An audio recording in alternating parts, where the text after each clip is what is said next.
Going through a loss of my brother, and knowing the impact that had on my life, I just felt really connected, really aligned to Aaron's house.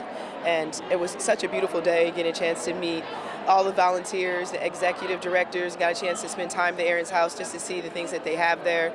It's a space that I definitely would have benefited from going through that loss with my brother, and it's just a special foundation organization that I'm really excited to be a part of.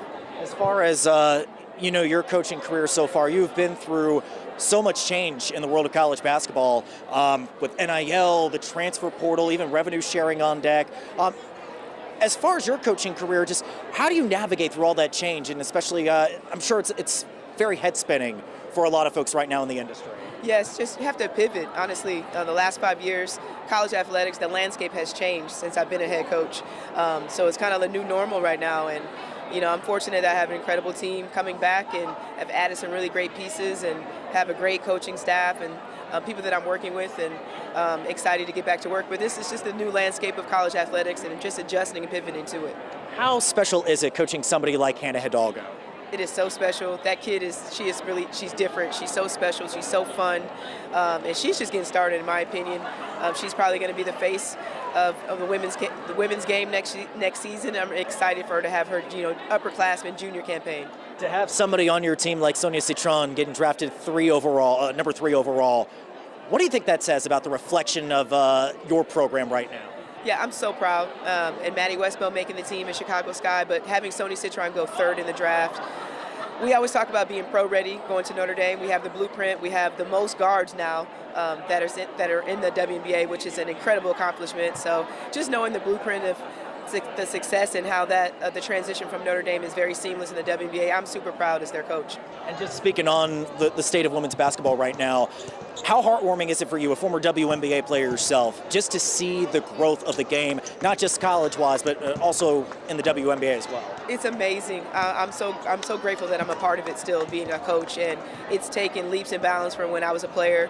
Players are stronger, faster. Marketing is amazing. The product is out. It's amazing, and the viewership is up. And I feel like every year we're just getting better and better. And I love that we're getting the respect that this game deserves. And I'm really proud, like I said, to be a part of it.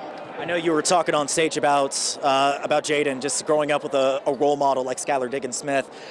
How awesome is that? Just, again, going back to the growth of the women's game, that you're seeing so many kids grow up, seeing a bunch of stars in the dub now and getting the attention that it finally deserves. I love it. I love, again, like that Jaden was inspired by women. He was inspired by our program.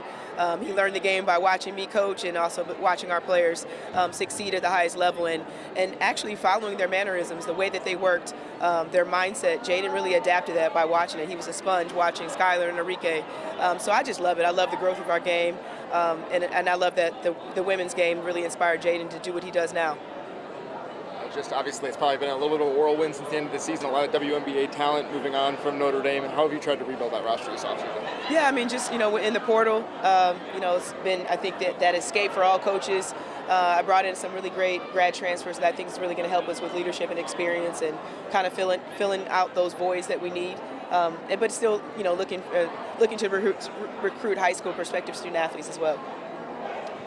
So just you got the opportunity, well, at least I've heard that you're going to be a coach for the women's team, national women's team. Just how excited are you for that opportunity, and just how did that come about? Yeah, so it's a U19 World Cup, and last year I was assistant for the U18s, so they brought us back, and just really excited. It was an incredible experience for me. I've only been USA Basketball as a scouter, so being a part of USA Basketball is such an honor.